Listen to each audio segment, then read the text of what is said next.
I'm not a worshipper. I have never prayed to Shiva or to anybody in my life. Never, not even once. But he's been my breath and being always.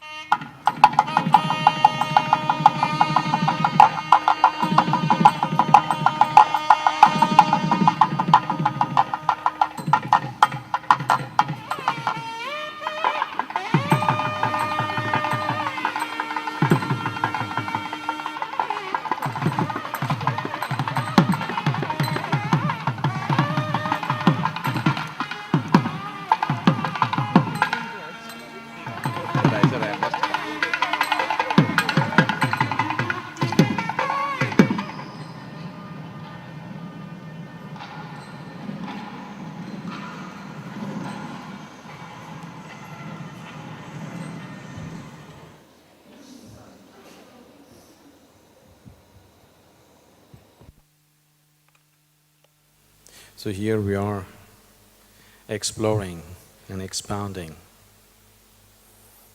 the glorious ways of Shiva. The only way you can grasp what's happening here in the next 7 days is the first part of Shiva's teaching was to Parvati, his wife. It was taught in a certain intimacy, in a certain closeness, certain lack of resistance from the other person. If you want to grasp this, you have to sit here like the Devi herself, otherwise that part of Shiva's ways will be totally out of reach. Shiva expounded various types of yogas, every kind. The most gentle and compassionate yoga, the most ruthless forms of yoga, both were expounded. Because with him, he has no qualms about anything. He has no morality, he has no right and wrong. For him, his body is just an instrument. Everything in the existence is just an instrument to ultimate realization. So depending upon the level of preparedness of the person who is sitting in front of him, accordingly he went. Shiva, the Adiyogi,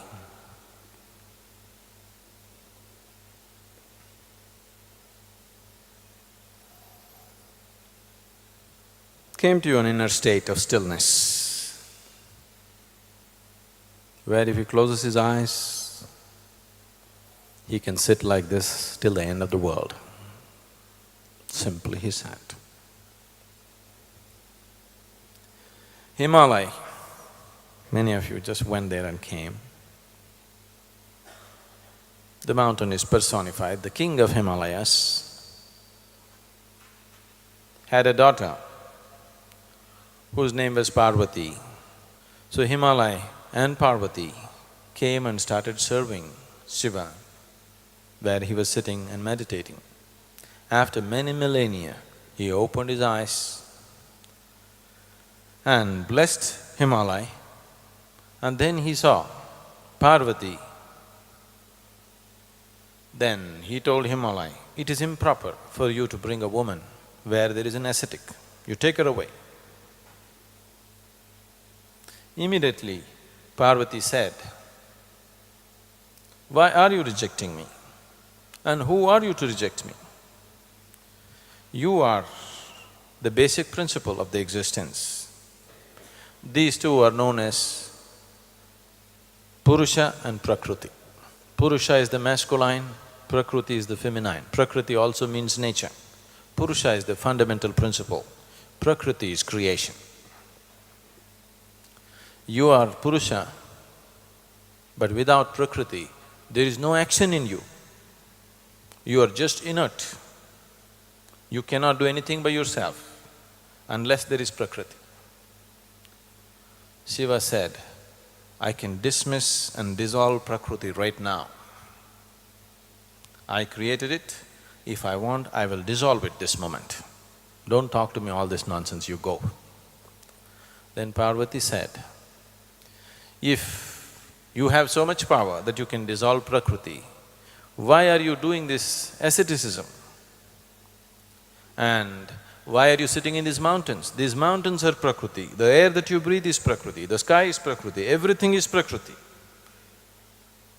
And if you dissolve this, you will have no role to play, you will just become inert, absolute emptiness which you are. He liked the argument and the spunk in her, but he still pretended to be very angry and asked her to leave. She refused to leave. She has been performing immense austerities to become the wife of Shiva. She was completely determined and focused, her only focus was this single point agenda she was going on. Then people interfered and Shiva decided to marry her. He married, but there was no involvement. He still lived as an ascetic. She was beside him, he accepted her, but he still continued as an ascetic. How will she find fulfillment as a woman? So she was desperate to have a child. So when Shiva was not there, when she was having bath on the banks of Kanti Sarovar, where some of you happen to go this time, she took out the sandal paste that she had smeared on her body, plus a little earth, and formed a little boy out of it and infused life, because she wanted to enjoy the child, because she's been cursed to be barren. And Ganapati was born. Shiva was in the mountains meditating. After about 12 years' time, he came back. By then, Ganapati has grown into a 12-year-old boy. Parvati was having bath, so she had asked Ganapati to watch out so that nobody comes this way. He was standing guard for his mother. Shiva came. He was in a certain mood, he was just walking in. After 12 years, he's walking into the house. Ganapati stopped him, said, you cannot enter.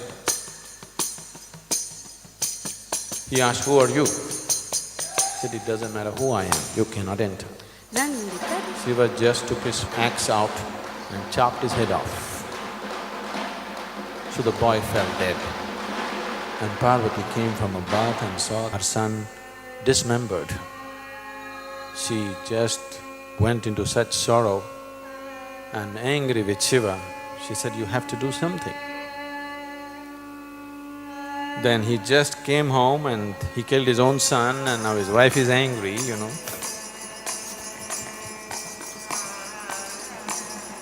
Lot of trouble.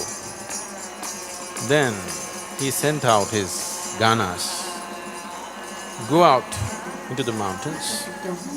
The first animal that you see, behead the animal, bring the head. I will resurrect this boy once again. So the first animal they saw was a baby elephant. So they chopped the head of the elephant, brought it. Shiva brought him back to life with an elephant head. So you see Ganapati with an elephant head.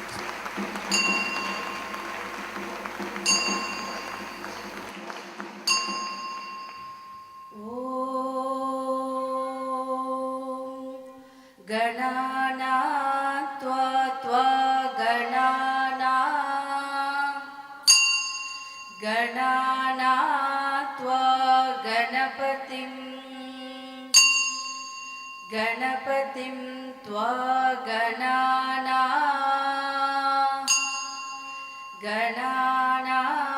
tva ganapatim. And when he saw Parvati's plight, desperately trying to fulfill herself through normal processes of life, Shiva, out of his compassion, said, "This is not the way for fulfillment." And then the yoga started. He started teaching the methods of self-realization to Parvati, saying that having children, bearing children is not going to really lead you to fulfillment. Here is the way, and he opened up the possibility of yoga. When we say ways of yoga, we are looking at getting mastery over the fundamental processes of life, the very process of creation and dissolution. In great detail and in such gentle ways,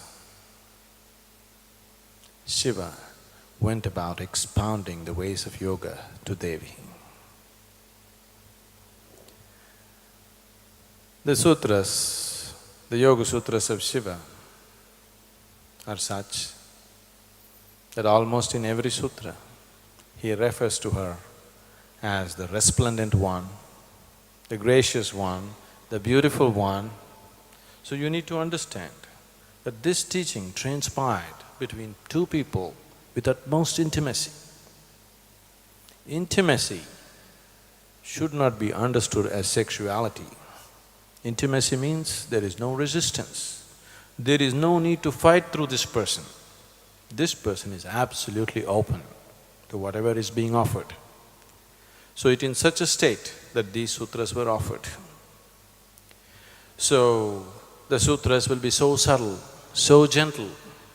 A thinking mind, an arguing mind will wonder, will such a thing work? But it worked miraculously for her, and she became fully realized. Here, if we have to expound yoga in Shiva's ways, you have to really sit in my lap, absolutely no resistance. Either you have to sit here like a Devi, or you have to sit here as a child. If you can't do this too, you just have to enjoy the party. We'll make sure the party is good.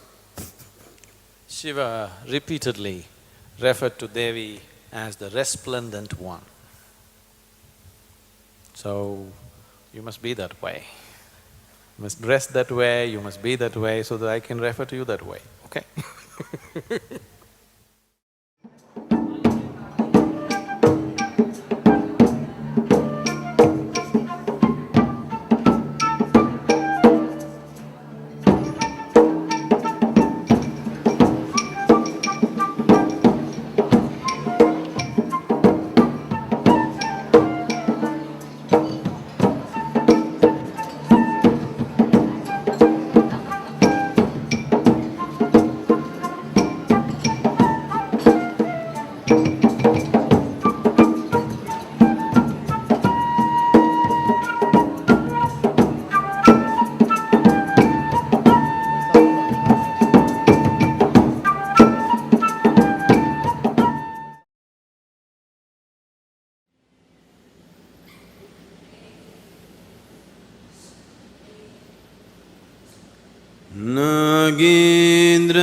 नागेन्द्रहाराय त्रिलोचनाय भस्माङ्गरागाय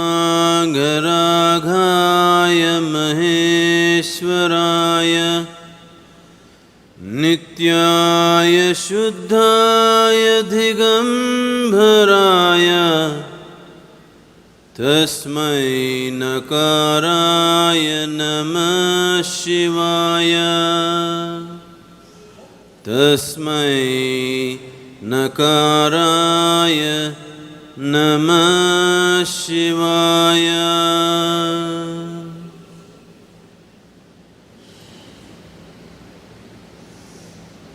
When we say Shiva's teachings, we need to understand that we are not talking in terms of philosophies or ideas.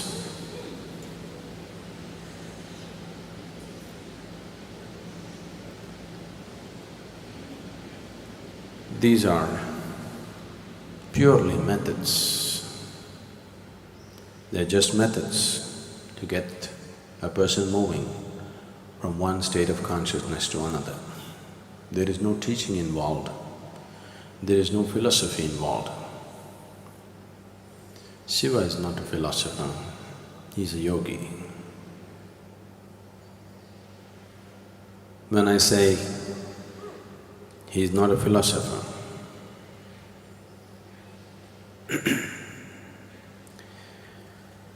see, it's very easy to be philosophical. In fact, the less you know, the more the chances that you will become philosophical. It's very easy to become a philosopher. You just have to read a couple of books and misunderstand them. You can become a philosopher. The reason why you're talking about something that is written in a book is because you have not perceived, grasped life in any depth. If you had even read a single page of this vast existence, all your life you would be talking only that. There wouldn't be time to talk about anything else. So Shiva is a yogi, purely existential, not philosophical, not intellectual. This is not something that you can understand. This is not something that you have to be convinced about. This is not something that you have to agree with. This is something that you learn to relate with. If you can relate to it and experiment with it will do miraculous things for you. You could become as blissful as Devi became, that she just went mad as a March hare and romped about the mountains for many millennia. We'll curtail the time for you, but we got the mountains, we got the madness, we got everything.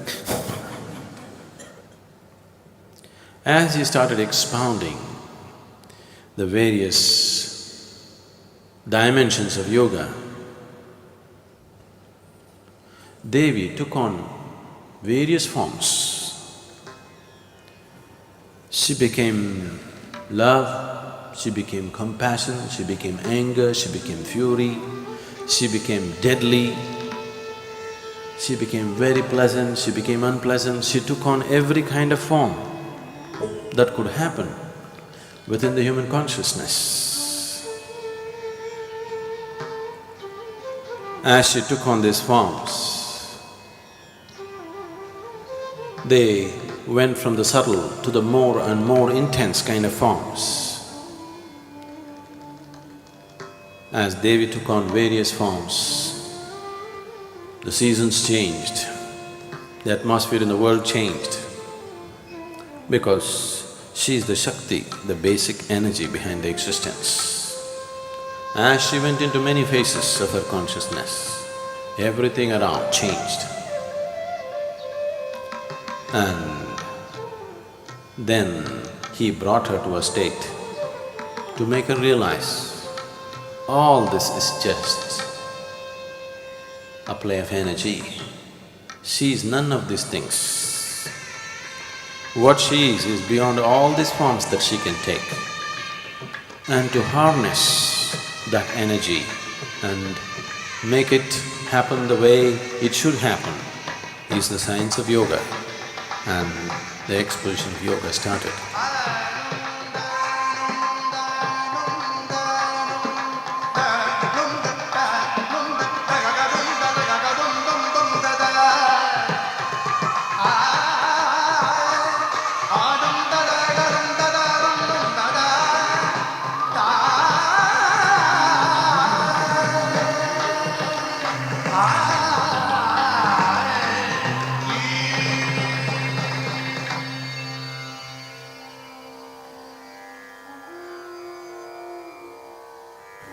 Shiva said, what you went through right now is just a play of your energy, this is not you.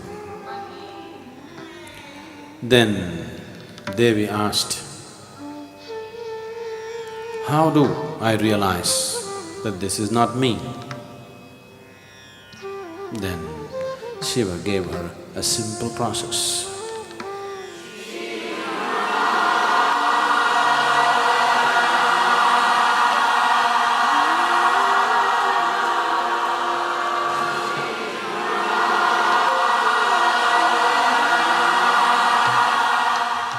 Sada vasantam, sada vasantam, sada vasantam.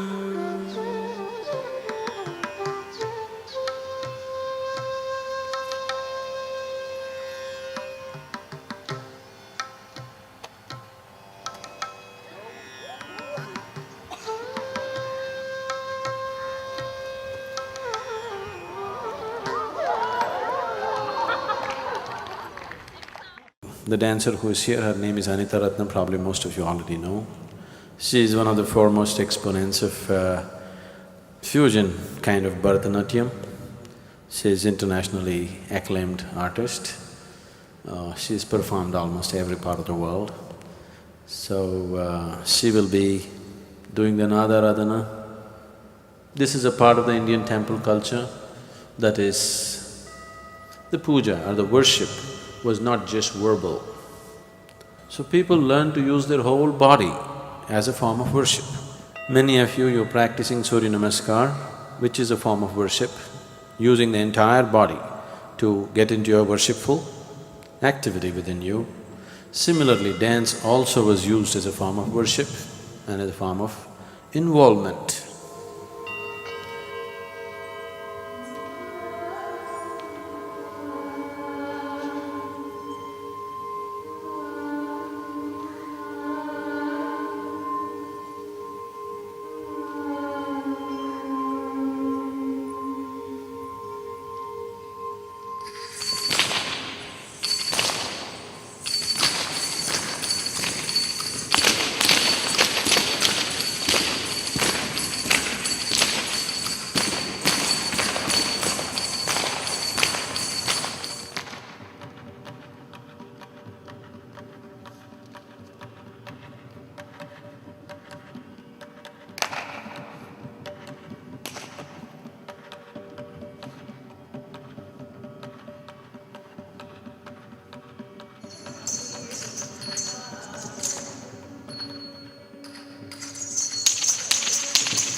You said, until you explode, I'm not your guru, I'm just your friend. Now I'm troubled. I want a guru. I've got a few friends already, but I want a guru. So here I am to explode. Please explode me.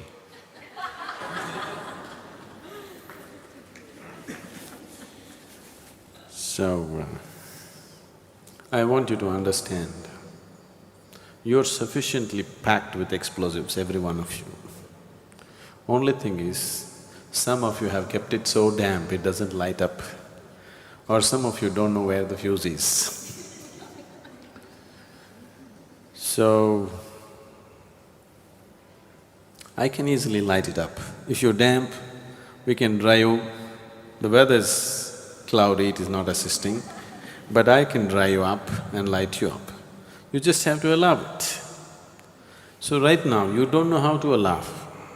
If I say, allow me to do it, haven't I allowing you? I came for the program, I'm sitting here, what else am I supposed to do? So you don't know what it means to allow. So right now I'm telling you, just be involved. Absolutely. Involvement does not mean Shiva. That's not involvement. You just go, simply go. Total involvement. Like this is the last thing that you're going to do in your life. Like that you must do everything. Every breath, every step, every word, every act.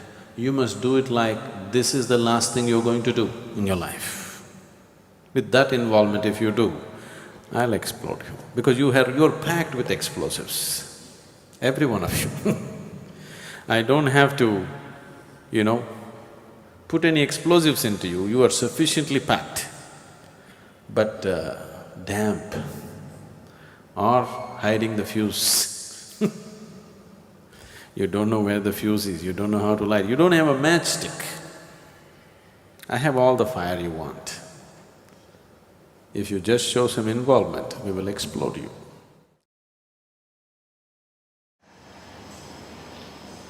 As the story goes, Brahma, as he often does, granted the boon of invincibility to Mahisha, a powerful, ambitious asura. Except Brahma said, I can't give you immortality. So Mahisha thinks and says, make me invincible to any god and any man except a woman. And so when Mahisha begins his reign of terror, Shiva and Vishnu congregate. They not just chastise Brahma, but they also say to themselves, our wives are really too gentle to take on this brute. So we have to create a new divinity, a mighty force whose energy will be as swift as an arrow, unafraid, who will rush forth to shatter any obstacle. She will be the best of us, Shiva says. And so is created Durga. Tonight's presentation is called Andari, one of the many names that Durga is given, another being Ishvari, the wife of Isha, Shiva. The first scene in Andari describes the goddess as world mother, and as in one of the old epics, she is described as a giant female spider who spins the world as her web from her body. The world is created and she watches with great joy at her creation. But then slowly the dark forces prevail.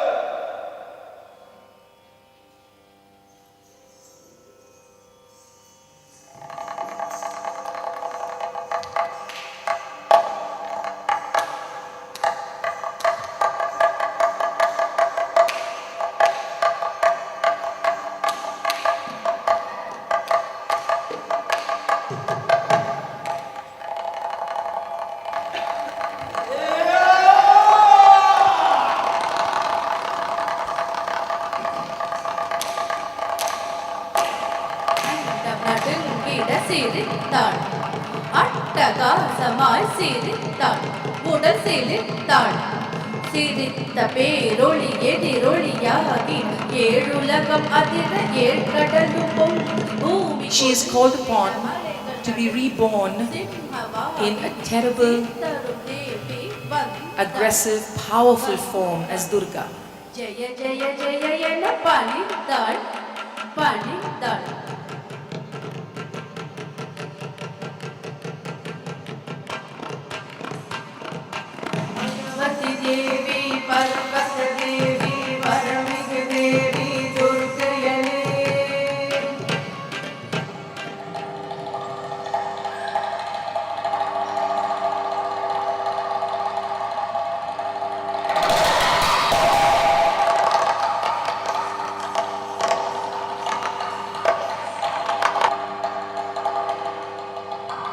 In the great battle that lasts for 10 days and 10 nights, Mahisha is ensnared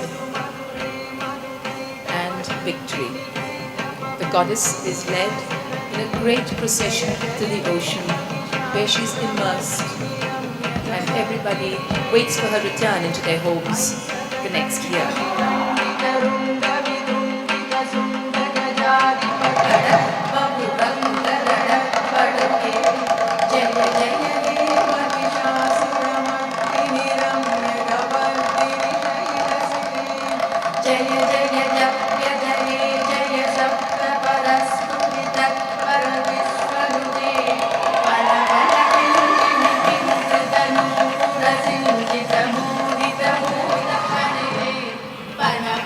But at the end of Andari,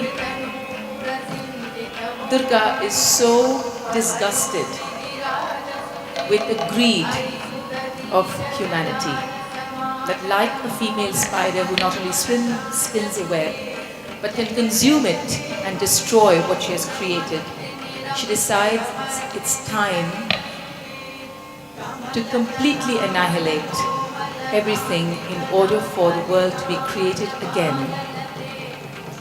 All that is remaining is a lamp which symbolizes hope, a pregnant woman in whose womb is an unborn female child that she carries and hangs around one ear like her earring to show her compassion.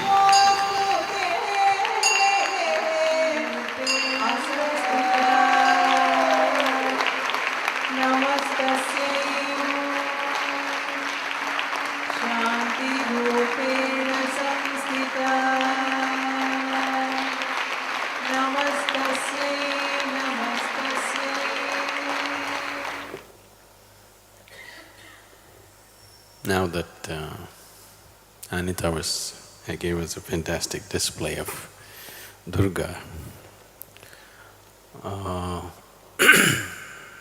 I think we should say something about Linga Bhairavi. A fiercer aspect of the Devi in the form of Linga Bhairavi will be consecrated here as a part of the Dhyanalinga temple. It will involve various aspects, it'll be a completely different kind of consecration and a different kind of space and energy. So, this temple will be coming at the southernmost corner of southwestern corner of the main temple, the parikrama that's coming up. Maybe many of you will have the opportunity to witness the consecration.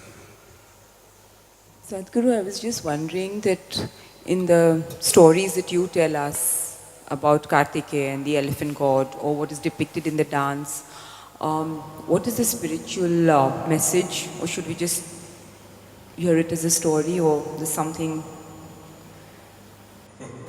deeper? When Parvati… I'm telling you another story. When Parvati asked Shiva,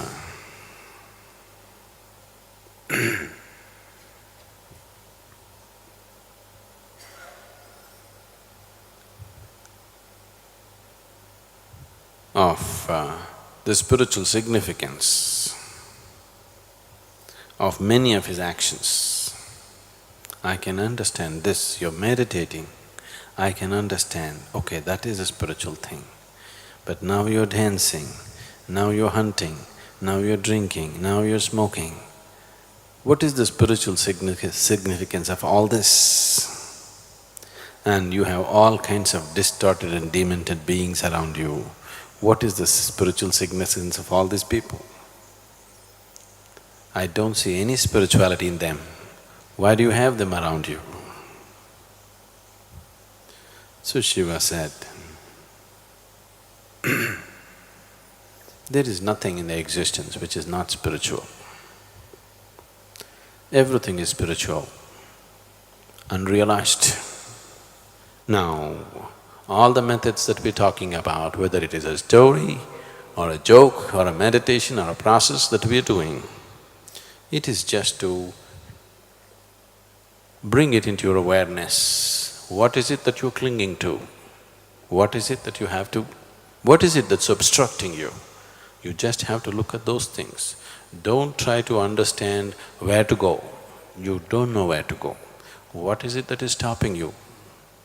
You just have to understand the obstacles. Don't try to understand the route of life. Because it's not a dimension to be understood. But you can become that.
Now,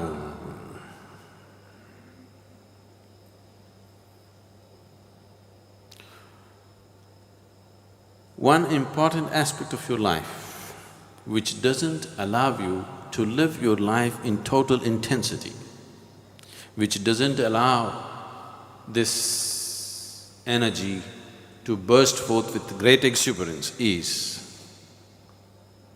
self-preservation. Self-preservation means constantly battling against death, yes? The instinct of self-preservation means constantly battling against death. Or in other words, it is the presence of death constantly there, every moment of your life, whether you're conscious of it or not conscious of it. Every moment, the presence of death is there, which makes you restrained about everything. If death was not there, as it's been removed for you for these 7 days,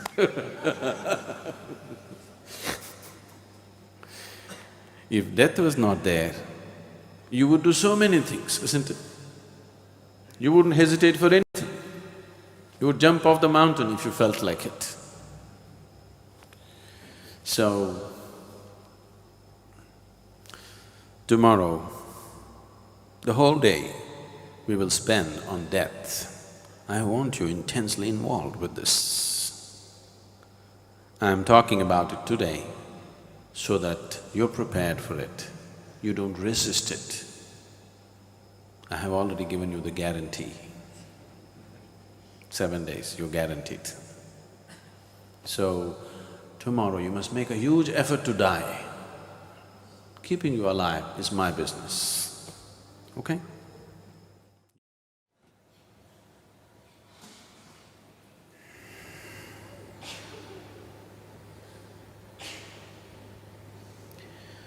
The greatest calamity of the human mind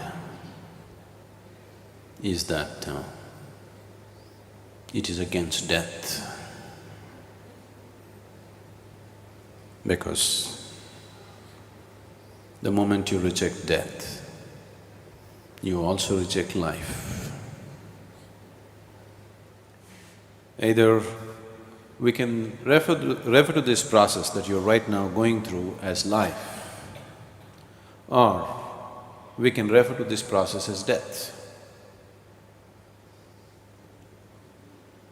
It is happening. One day it is going to be complete. But the very word death has brought so much fear into people simply because of a complete misunderstanding about the very nature of what it is. The way most people have treated their body, suppose somebody offers you a deal, you drop this old body, we'll give you a new body. Won't you make the deal? You'll make the deal, isn't it? So, you're not afraid of losing the body, that's not the issue. It is the personality, it is your ego which is so afraid of losing itself. Where is your ego located?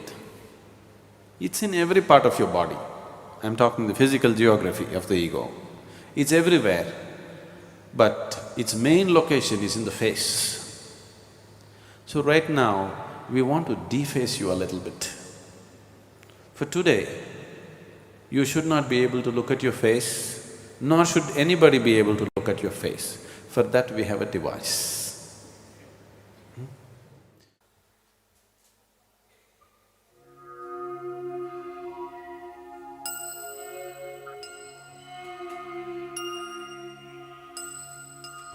You should become faceless.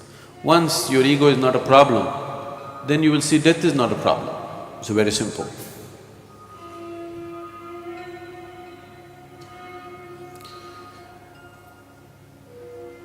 Death is a cosmic joke.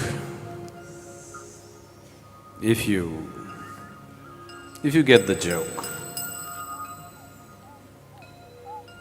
when you fall on the other side,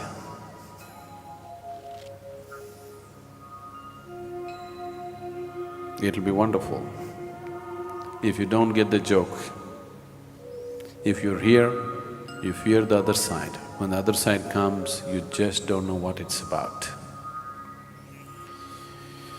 So today, it's an attempt to bring you to an experience where you grasp the cosmic joke, where death becomes a laughing matter in your life. Here we will go through a certain process where you have the opportunity to go through the process of death, of course with the guarantee that I have already given you. So do not miss this opportunity, because now I am giving you the guarantee. You can die and you'll be back in a few minutes. So do not resist it, do not miss the opportunity. Once you know the relaxation of death, then life becomes an utterly effortless process. Death is the creation of the ignorant. Death is the creation of the unaware. If you're aware, it's life, life and life alone.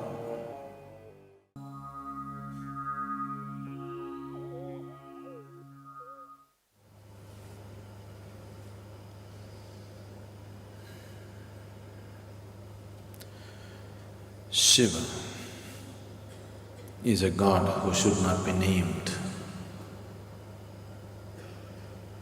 because to name him is to limit and curtail him. At the same time, the sum of his many, many names also bring out the indescribable mystery of who he is, or indescribable mysteries of what this creation is. Of his various forms, Kala or Mahakala is an important, at the same time, a fierce form. As Mahakala, he is the lord of time.